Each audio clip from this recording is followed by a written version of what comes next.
أشهد أن لا إله إلا الله وحده لا شريك له وأشهد أن محمدا عبده ورسوله أما بعد فأعوذ بالله من الشيطان الرجيم بسم الله الرحمن الرحيم الحمد لله رب العالمين الرحمن الرحيم مالك يوم الدين إياك نعبد وإياك نستعين اهدنا الصراط المستقيم صراط الذين أنعمت عليهم غير المغضوب عليهم ولا الضالين シャー・サルラレサラムの生涯に関するいくつかの出来事、戦など遠征を中心に話していましたが、その中でも、ハズルト・ウマル・ベン・ハッターブという遠征がありました。ソラトゥルバという地域に向けて発生したものです。この遠征はシェバーンツキのヒジュラ歴7年に発生しました。聖なる預言者サルラーレッサランは、ハズラット・ウマルにハワーザン地域にトゥルバに向けて出発させたのです。それはメディナから300km以上離れたところに位置しており、聖なる預言者サルラーレワレワサランは、ハズラット・ウマルを30人部隊を託して派遣したのです。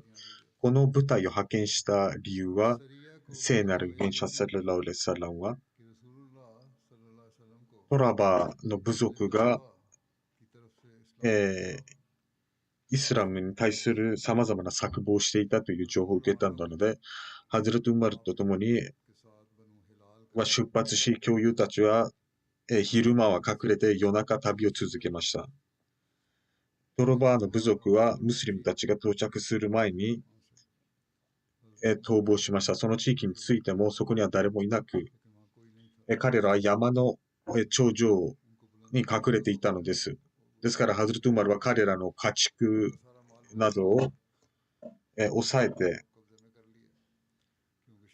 戦利品にしたのです。そしてメディナへ帰還しました。物資や戦利品をジャダルという場所に着くと、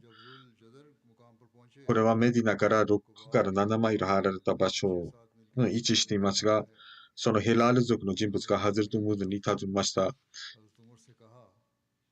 カサン部族に対する攻撃も行いましたかと。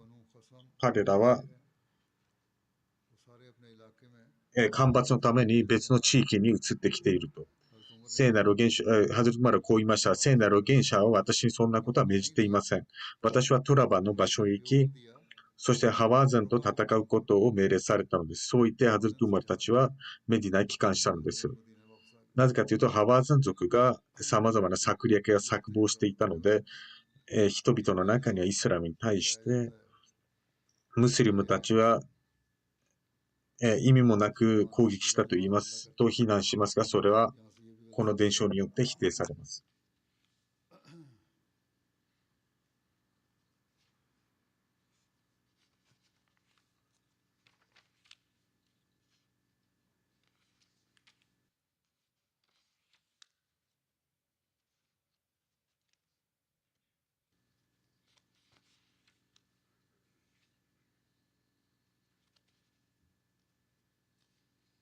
そして、もう一つの遠征があります。ハズルト・バシール・ビン・サードがファダク地方のムルラ族に対して派遣されたものです。これはヒジュラ歴7年にシャバーンの月にハズルト・バシールが派遣されたものです。彼の父はハズレ・サード・ビン・サルバールで、彼はカズラツ族出身でありました。ハズレット・バシール・ビン・サードは、ムスリムになる以前から読み書きができており、当時のアラブでは読み書きできる人は非常に少なかったのです。彼はウクバサニアで、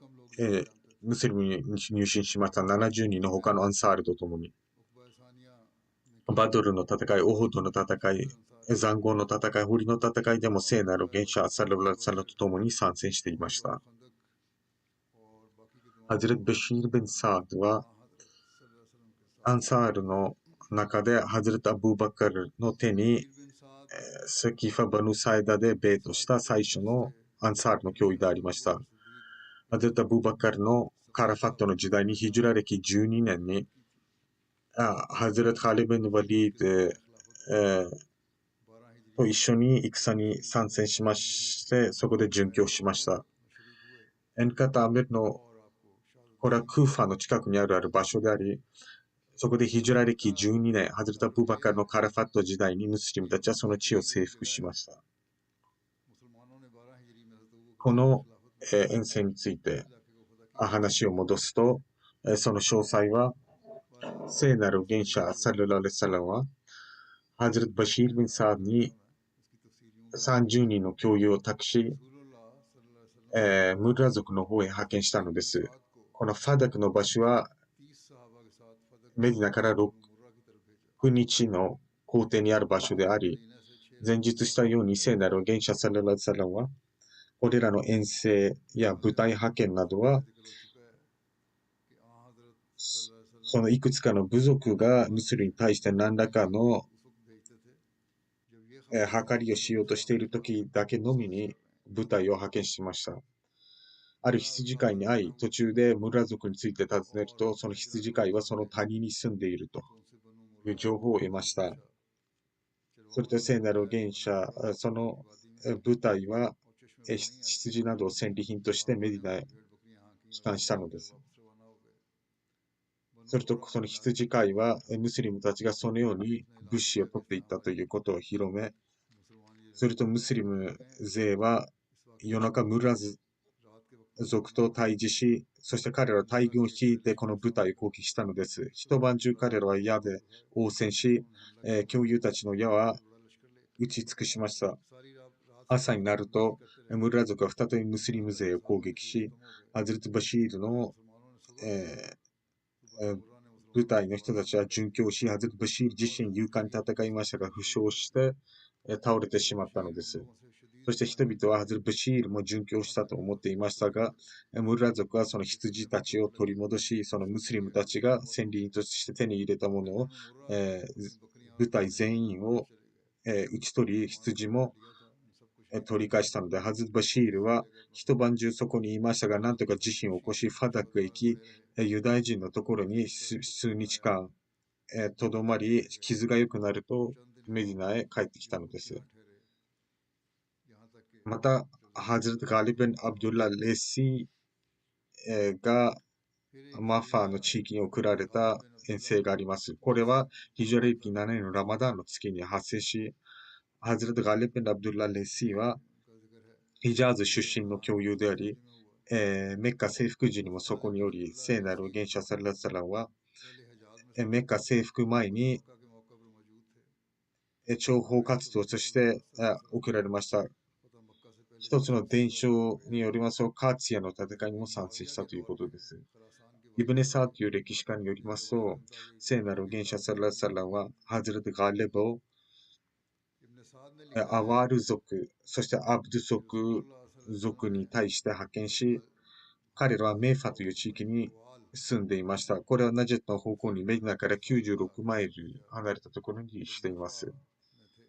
バヌ・アワール族とアバー族は、他の部族たちを反イスラムに扇動し、大軍を率いてムスリムたちに総攻撃を加えようとしていたのです。イブネ・ヒシャームは、ハズレット・ガレブは、このムッラー族の方へ派遣されたとしています。イマン・ブハリは、この遠征について、このような章のもとに語っています。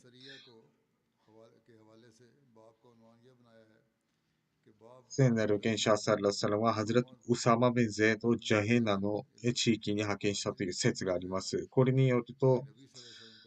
この部隊の部隊長ハズレット・ウサマ・ベンゼードでかもしれませんが、ブハリの解説書には、ハズレット・ウサマ・ベンゼードは、聖なる元首アサルラサラムがホラカーの地域に私たちを送ったという証拠がないため、彼が部隊長だったという証拠がありません。また彼はモータの戦いでアザゼが討ち取られる、殉教する前に彼が部隊長に任命されたという確固たる証拠がないので、マガジというイスラム初期の学者の説が有力とされます。つまり、この部隊の部隊長はハズレット・ガレブであったということです。聖なる元首サルラサラムは130人の教友を託し派遣したのです。聖なる元首サルラサラムが解放した奴隷ハズレット・ヤサールが道先案内人を務め、ムスリムたちは彼らに攻撃を加えて、町の中に侵入し、そして戦利品を獲得、羊など家畜の戦利品を獲得して戻っていったのです。ハズレット・イブネ・サードによりますと、この遠征でハズレット・ウサマ・ベンゼードがミルダース・ビン・ラヒーコを殺害した。彼はライラ・ヒレラを唱えているのかかれ殺害してしまった出来事があったのです。ブハリでこの出来事このように書かれています。ハズレット・ウサマ・ベンゼードレタランの方によりますと、聖なる元首サルラ・レサラは、ホラカの部族に我々を派遣し、私たちは早朝彼らに攻撃を与え、敗北させたのです。そしてアンサールともう一人の共有と、あるもう一人の私は、ある人物を追いかけて、彼を捕らえると彼はライラヘレラと唱えたのです。すると他の別の共有はとどまりましたが、私はその槍を突き刺し、彼を撃ち取ったのです。そして私たちが戻ると、聖なる元首はその情報を受け取っていました。すると聖なる元首はこう述べました。ウサマよ。あなたは彼がライラハイララと唱えた後、彼を殺害したのですかと。彼は命を助けようとしたので、命が惜しかったのです。しかし聖なる元首は何度も何度もそう。あなたは彼を殺害したのですかと繰り返し聞いたのです。私はあまりにも繰り返し尋ねられるので、この日より前にムスリムにならなければよかったと思ったほどです。また、ムスリムのハディースには、このように書かれています。あなたは彼の心を開いてみたのですかと。彼が本心からライラハイラだと言ったのかどうかということを。聖なる元首は何度もその言葉を繰り返されたのです。そして私はその日にムスリムになっていればと思いました。しかし、今日のモールビたちは、アーマディア信者の心を開いてみたとも思っているでしょう。ですから彼らはアーマディア信者を殉教させること、残酷な仕打ちをすることを合法だと思っているのです。神様が早く彼らを捕らえるように。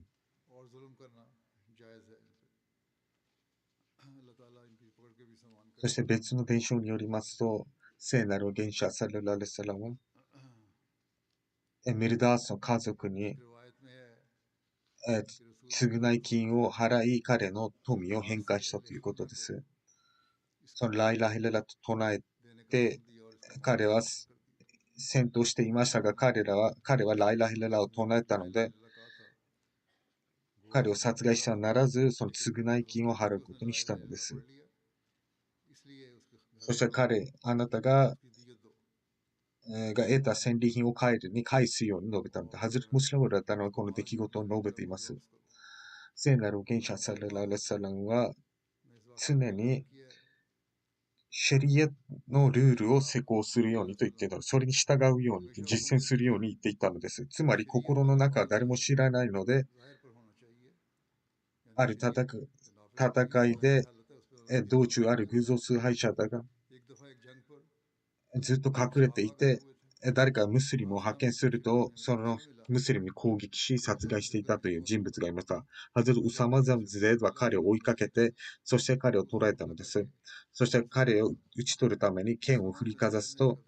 しかしもう逃げられないと悟ったその人物はライラハイララと唱えたのです。つまり私はもうムスリムになったと。しかしハズル・ウサマはそのことは気にせずに彼を討ち取ってしまったのです。聖なる元シャサラッサラムがメディナについて聖なる元者に全てを話したのです。つまり戦闘で何があったかと。すると聖なる元者サラッサラムはハズルトゥサマを呼びになり、そして聞いたのです。あなたはその人を殺害したのですかと。殺めたのですかと。はい。すると聖なる元者はこう述べました。あなたは審判の日どうなりますか。このライラハイララがあなたに反する証言をするときあなたはどうしますかと聞いたのです。前述使徒のようにパキスタンにおいて今日モールリたちとそれに従う人たちはエマディア信者を殺害すれば天国に行くと言いますが、しかし彼らのこの行いが神様の罰を引き寄せていることは知らないのでしょうか。ハズレット・ムスリムがこの出来事を述べたらこのように述べました。つまり神様から尋ねられるでしょう。その人物がライライララを唱えたのに、あなたはなぜ彼を討ち取ったのですか。しかし彼はもちろん殺人者でありましたが、もう悔い改めたのです。ハズレット・ウサマは何度も言いましたが、彼は怖かったから、殺されるのが嫌だったから、ライライララと言ったのです。しかし聖なる元首はあなたは彼の心を開いたのですか。彼が嘘を言っているのか本心からそう言ったのか。聖なる元首は何度もその文言を繰り返されたのです。審判の日、彼のライライララがあなたの前に立ちはだかった時、あなたはどうしますか。するとハズルさんはこう述べました。今日私はムスリムになっていればと。そしてそんなことをしなければよかったと。そしてハズル・バシール・ビン・サードがイエメンの方に派遣された遠征がありました。これはヒジュラ歴7年のシャワールの月に発生し、ヤマンとジャバールはファダクとクラーの谷の真ん中にあるガトファン族の地域でありました。聖なる元者サララレサラムはガトファン族の一部が聖なる元者サラサラムに対抗するために集結しつつあり、ウエナ・ベン・ヘッセンが聖なる元者と対抗する約束をしたという情報が入りました。聖なる元者サラサランはこの情報を受け取るとハズレット・アブーバカル・ハズレット・ウマルと相談し、彼らはハズレット・バシール・ビン・サードを派遣することを提案しました。聖なる元者ハズレット・バシール・ビン・サードをお呼びになり、そして旗を用意し、そして300人の共有を託したのです、彼に。この共有たちは夜中、旅をし、昼間は隠れ、そしてジャバールという場所に到着したのです。そこでは羊飼いたちが放牧をしており、ムスリムたちを見ると彼は逃げていったのです。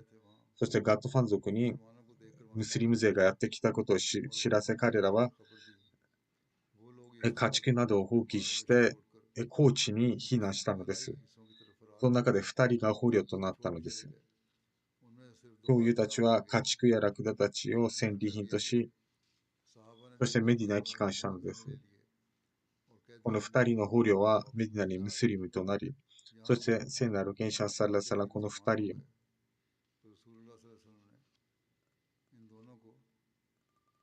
を元にいた地域に戻る許可を与えたのです。ウムラトルクザに関する詳細は次の通りです。聖なる元者サラサラムがズルカーダのヒジュラ歴7年のズルカーダの月にウムラをなされました。それは西暦629年2月になります。聖なる元者サララサラムはヒジュラ歴7年のズルカーダの月にウムラのために出発なされました。この月は前年にメカの偶像崇拝者たちが聖なる元者サラサラムにウムラをさせなかった月でもあります。そしてフデイビアの地から聖なる元首はメディナへ戻ってこられたのです。ですから聖なる元首はこのウムラトルカザーのためにウムラを捧げるために出発なされたのです。ブハリーの解説者である人は、ガズワトルカザ、ウマトルカゼギヤ、ウムラ・スラ、ウムラトルケサースとも呼ばれており、このウムラには様々な名前があります。ガズワトルアンマンとも呼ばれています。なぜウムラトルケサースと呼ばれるのかというと、メカの偶像被害者たちがヒジュラ歴6年にズルカーダの月に聖なる現象にウムラをさせなかったからです。ですから聖なる現象はその、報復としてまたウムラにすることにしたのです。そして、ハザルト・ビナバースからの伝承によりますと、聖クランの説も掲示されたの。シャフルハラもシャフルのワフルマドワルケサス。つまり、尊厳たる月が、尊厳たる月の仕返しであると。そして、すべてのフルマの、イブネ・ヒシャンという歴史家によると、メディナにおいて聖なる現象サラサラは、ハズラト・ウェイフ・ビン・アドヴァ・デルミを代理人に召し、そしてイブネサーによると、ハズラト・アブルム・ガファリを代理人に召したということです。メディナにおける。ウムラに向けて出発に関して、このウムラにおいて、聖なる現象サラララサラは、と共に2000人の教友たちが同行したのです。出発するときにフデイビアの時にいた教友たちは、すべて全員参加してください。ですから、フデイビアの地にいたすべての教友は聖なる現象に同行したのです。しかし、カイバルの戦いで殉教した人を除いては、その他に、中には、フデイビアの時にはいなかった教友たちも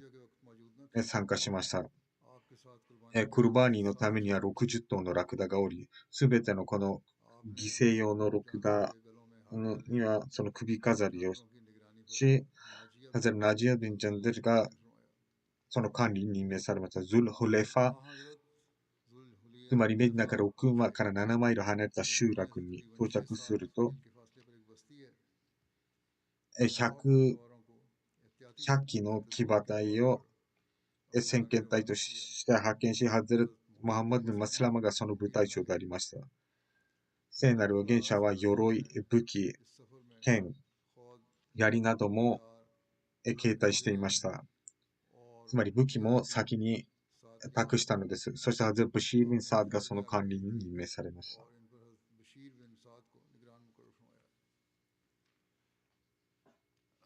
ここで疑問ですが、ウムラーに行くのになぜ武器を携帯しなければならないのか、すでに和解条約も結ばれていたにもかかわらず、聖なる預言者サラッサランは、フライ種族は、鞘に収めている剣以外武器を携帯してはならないという条件をつけていましたが、聖なる預言者はこのように述べて、私たちは武器を持ってハラムの地域に入るのではなくて、近くに武器を保管すると。つまり、メッカの中には携帯せずに、なぜかというと、彼らは信用できないので、いつでも攻撃にさらされるか分からなかったんですよ。ハゼル・ムハンマド・ビン・マスランは、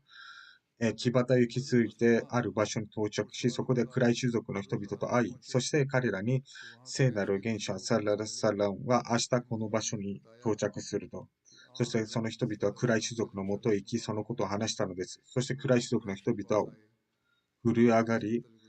聖なる元首がマルザラに到着すると、すべての武器はヤジェジという場所に、メッカから8マイル離れた場所ですが、そこに保管されたのです。メッカの偶像崇拝者たちが、不信者たちが聖なる元首が武器を携帯し、武士と共にメッカにやってくるということを知ると、彼らは、恐怖に陥り、調査させるために、何人か送ったのです。ミクレズはメカ側の交渉人ですが、彼はこう言いました。聖なる預言者よ。私たちはあなたが約束を破ったことは見たことがないと。聖なる預言者はこう述べました。和解条約に基づいて私たちはメッカの中に武器を携帯せずに入りますと。それを聞いて彼らは安心し、ミクラズはこう言いました。ですから私たちはあなたが非常に善良と美徳のを持つ人だと認識していますと。あなたは非常に正直な人物であるということを知っていますと。聖なる預言者サラッサラは、ハゼル・ビシュビン・サードに何かの共有をこの武器の保管のために召したのです。そして条約に基づいて、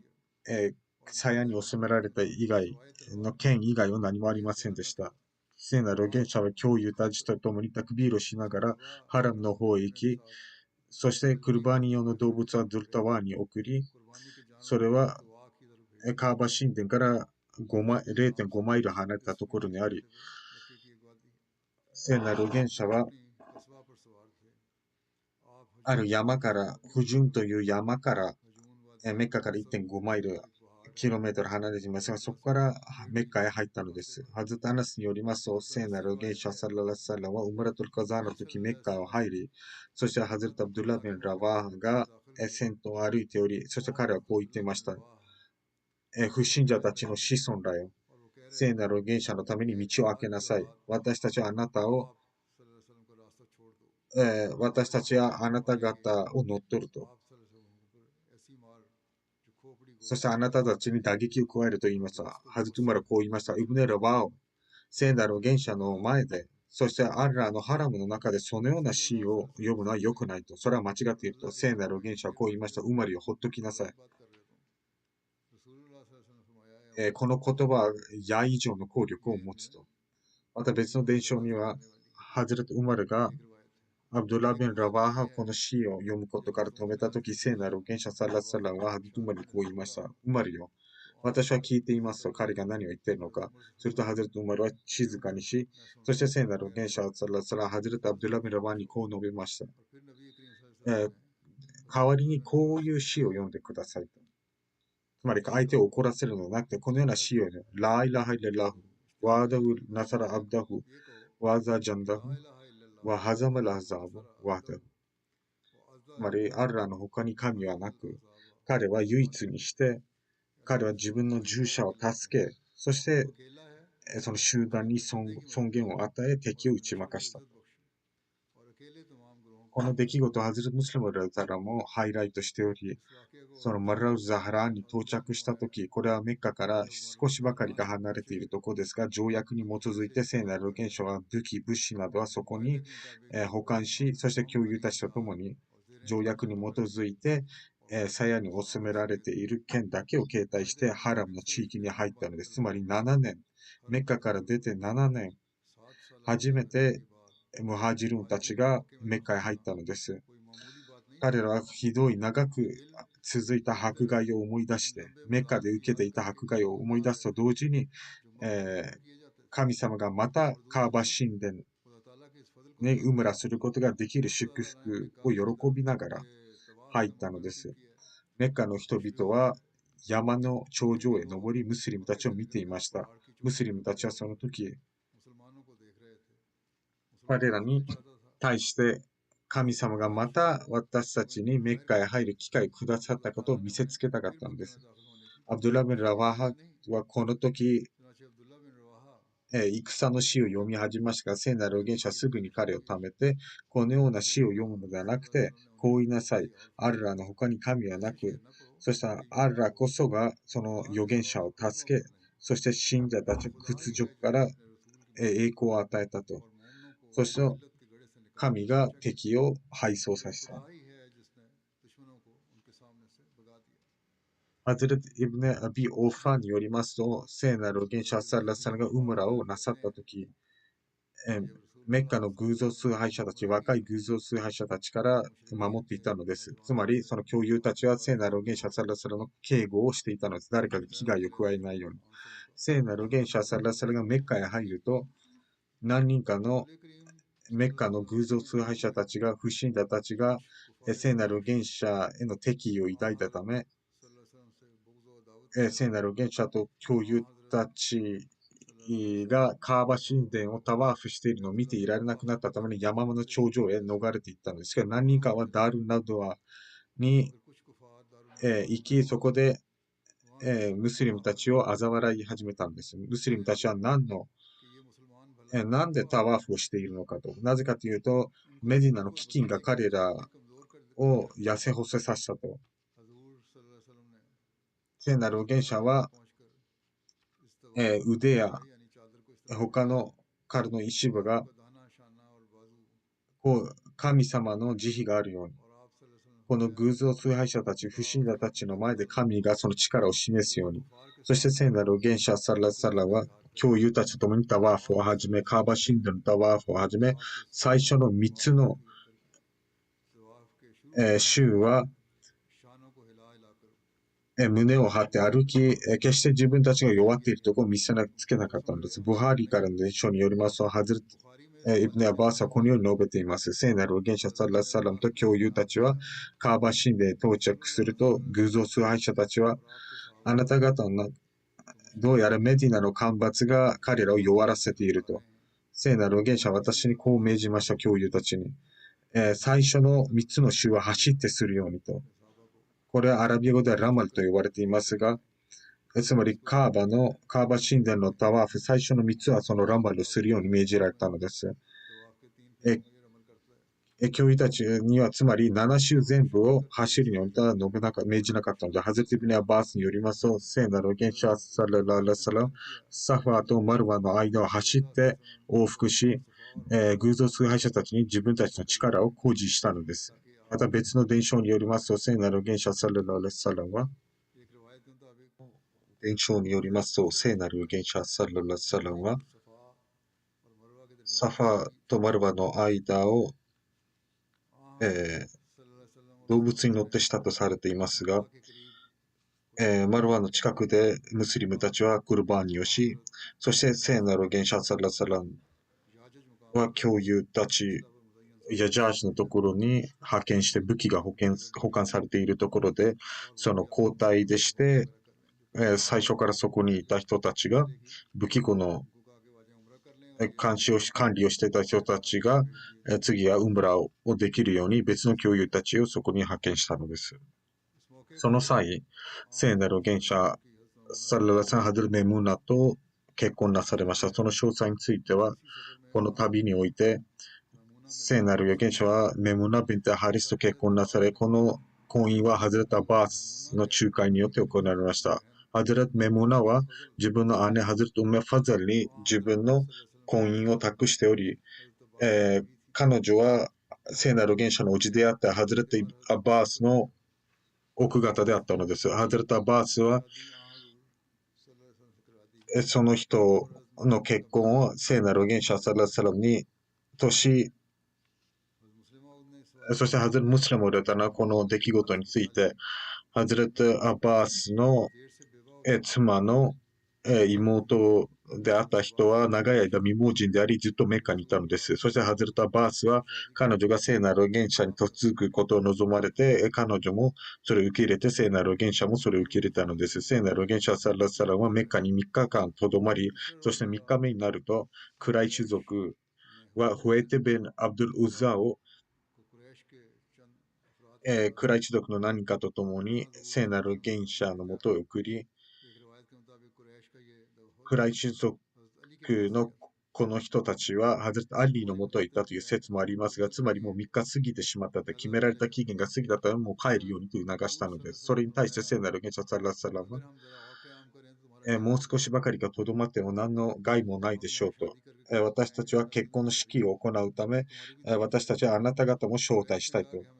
クライ種族は私はあなたの招待なんていりませんと。突っぱねて、聖なる預言者は教諭たちを引き連れてメッカを出発し、そして自身の召使いであった人物をハズレット・メムーナ元へ託し、そしてハズレット・メムーナを連れてスルフという場所に合流したのです。それはタミームの近くのメッカからは6から7マイル離れた集落がありました。ハズレット・メムーナの名前はバルラであり、聖なる預言者サラスラが解明させてメムーナと名付けたのです。聖なる預言者はそのハズレット・メムーナとの結婚は最後の結婚であったのです。ハズレット・メムーナはヒジュルラキ51年、このサラフという場所でハズレット・メムーナは亡くなったのです。その合流した場所で。ハズレット・ムスリムの4日目にメッカの人たちは条約に基づいてメディナを離れるようにと勧告し、聖なる預言者はすぐに教友たちに命じてメッカを離れてメディナに向けて出発するよう命じられたのです。聖なる預言者は新婚であったハズレット・メムナも、メッカへ残して、後で、別の場所で合流すればいいということで。そして夕方になって、ハズレット・メムナもその場所に合流することができ、そして聖なる元者と共に過ごしたのです。ハズレット・メムナ、聖なる元者サラサラはこの合流した場所を非常に愛おしく思っており、ですから、ハズレット・メムナは遺言の中で、もし私が亡くなったとき、この場所でこの場所、この地域のこの場所で聖なる元者のテントがあったところに埋めてほしいと、埋葬してほしいとしたのです。そして神の定めによって、ある年、ハッジのために、巡礼のためにメッカへ来たときに病を患い、しばらくメッカへいましたが、メッカの外へ連れて行くようにと命じ立て、そして聖なる元者は私は最後はメッカの中ではないということを述べたので、そしてそのサラフという場所へ行き、そこでハズレット・メムナはそこで、亡くなったのです。そして遺言に基づいて、ハズレット・メムナはその場所に埋葬されたのです。彼女はその時は80か81歳だったと言われています。この旅の途中、ハズレット・ハムザ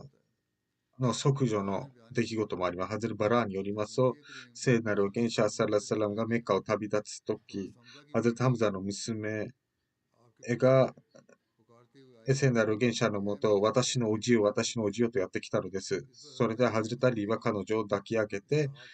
手を持って、ハズレファトマに自分のおじの娘の面倒を見るように言ったのです。そしてハズレット・ファトマは自分の乗り物に乗せました。するとハズレット・ゼット、ハズレット・アリ、などはお互いに話し始めたのです。ハズタリは私が彼女を引き取ったと、彼女は私のおじの娘だから面倒を見ると、ハズレット・ジャファルは、これは私のおじの、娘であり、彼女の母は私のおばでもあると。すると聖なる預言者サラサラは、これ、えハズレット・ジャファルは、彼女の母はハラ、つまり、母の姉妹であったため、そちらの、関係の方が最も近いため、ハザ・ジャファルに、その娘を託したのです。ハザ・ゼーにその娘、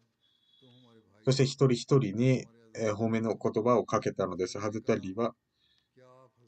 あなたはハゼタムザの娘と結婚しないのですかと聖なる預言者は、いや、彼は私と彼女の、父は私と同じ母乳を飲んだので、その関係では結婚ができないということでした。そしてメディナにズルハッジャの月に戻ってこられたんです。そしてアクラビン・アブ・オウジャと遠征がありました。これはヒジュラ歴7年ズルハッジャに発生されました。聖なる預言者サレラリサラはハズラト・アクラも50人の部隊を託し、スレイム族のところに派遣したのです。このスレイム族の艦長がハゼタクラムと共におり、彼は先へ行って、自分の部族に知らせたのです。すると彼ら大軍を形成し、そしてハゼタ・アクラムがそこに到着すると、スレイム族はすでに戦いの準備ができており、ハゼタ・アクラムは彼らにイスラムの招待をし、すると彼らは私たちはこの招待を必要としないと。そして、両陣営から矢の撃ち合いが始まり、その間、スレイム族は、ムスリム軍を包囲したのです。ムスリムたちは勇敢に戦い、激闘が繰り広げられました。ほとんどが殉教し、そしてハゼト・アクラムも、重傷を負い倒れました。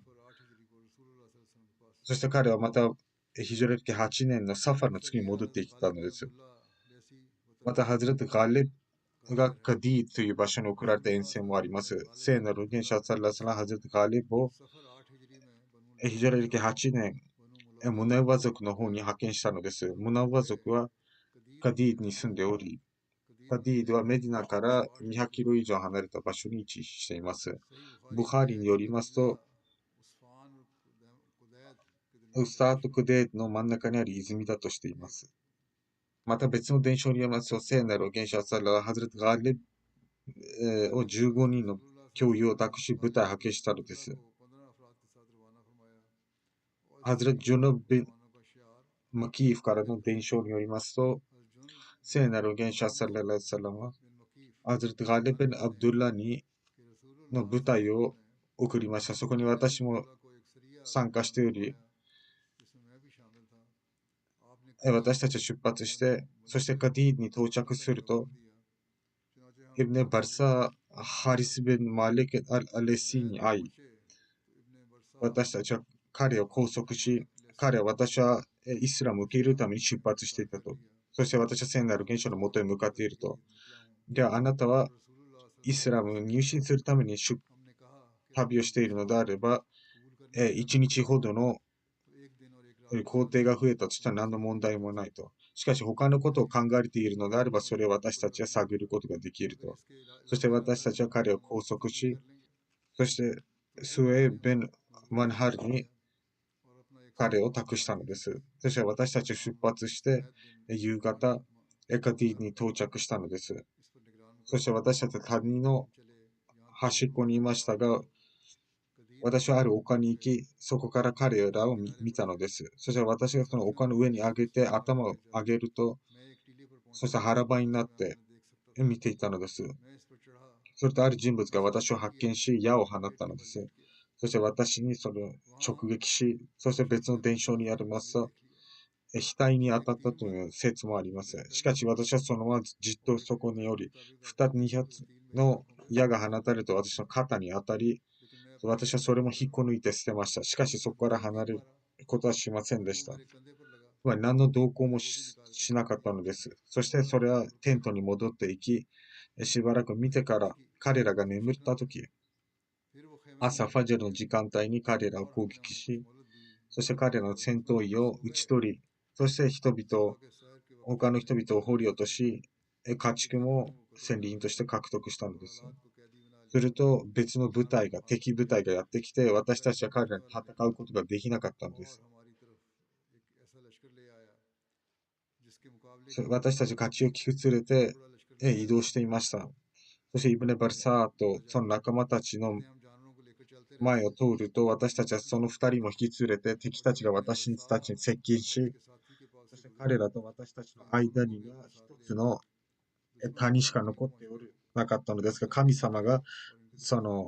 この谷に嵐を送ったのです。雲一つ見えませんでしたが、その谷を前にして誰も移動することができなかったのです。敵たちは、その谷から私たちを見ていました。そして私たち彼らの家畜を攻めていましたが、しかし誰も私たちの方へ向かうことはできず、私たちは急いで移動し、そして彼らの追跡から逃れることができたのです。そして私たちは聖なる元首サラサラのもとに馳せ参じたのです。残りの出来事も続いています。パキスタンのアハマディア信者のためにお祈りを呼びかけたいと思います。パキスタンにいるアハマディア自身も自分たちのためにお祈りしてください。そして私が述べたように、ブルーシリーフを唱えることに先進してください。そして200回、スバナライワビハムディスバナライラジン、アッラフマサルアラマハムデン、ワラアレマハムデンの唱えるようにしてください。できる限り集中するようにしてください。そして、ドアをしっかりしながら、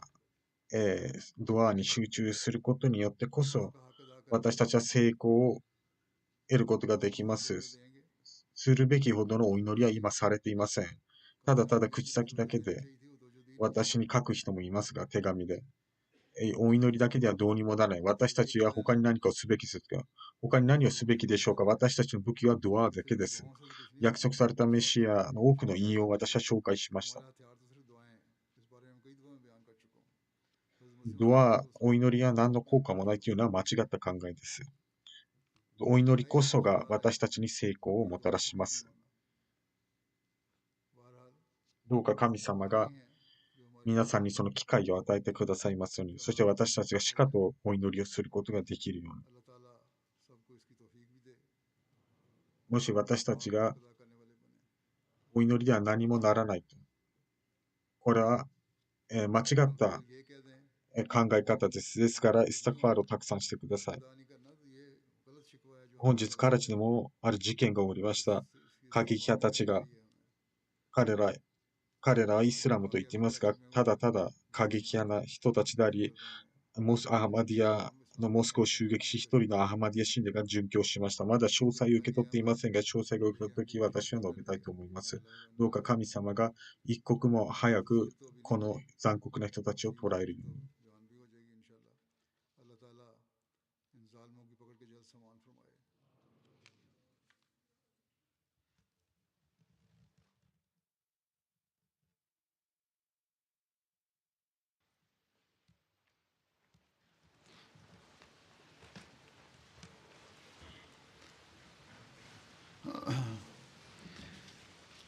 الحمد لله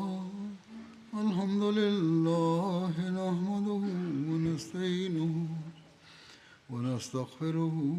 ونؤمن به ونتوكل عليه ونعوذ بالله من شرور أنفسنا ومن سيئات أعمالنا من يهده الله فلا مضل له ومن يضلله فلا هادي له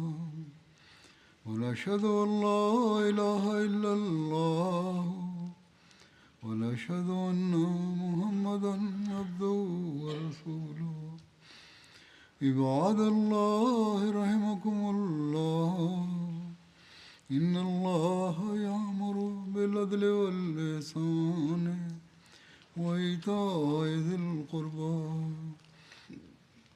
وينهى عن الفحشاء والمنكر والبغي يعظكم لعلكم تذكرون اذكروا الله يذكركم وادعوه يستجب لكم ولذكر الله